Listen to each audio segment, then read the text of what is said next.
Social মিডিয়ার news ফিডে প্রায়ই ভেসে আসে প্রয়াত মঞ্চ টেলিভিশন অভিনেতা আব্দুল কাদেরের নাতনি সিমরিন লুবাবার ভিডিও, যেখানে তাকে নানা সময় নানা ধরনের মন্তব্য করতে দেখা যায়, যা তার বয়সের তুলনায় পরিপক্ক।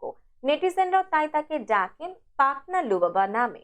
সম্প্রতি সামাজিক যোগাযোগ মাধ্যমে পাকিস্তানের জনপ্রিয় অভিনেত্রী হানিয়া আমিরের বেশ কিছু ছবি হাজার মাইল দূরত্ব ঘুচিয়ে বাংলাদেশের দর্শকদের মাঝে প্রশংসিত হয়েছে।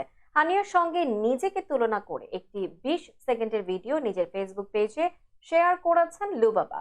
ক্যাপশনে লিখেছেন, আমি নাকি দেখতে হানিয়া আমিরের মতো, আসলেই কি তাই? ভিডিওতে দেখা যায় হানিয়ার কিছু ভিডিও ক্লিপের সঙ্গে তার ভিডিও জুড়ে দিয়েছেন তিনি।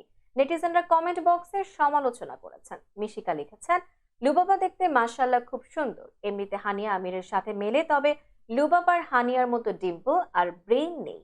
সজীব দাস নামে একজনের ভাষ্য, তুমিও খুব সুন্দর, কিন্তু একটু আগে পেকে গেছো, সঠিক বয়সে নিজেকে প্রকাশ করতে আরো প্রশংসা হতো।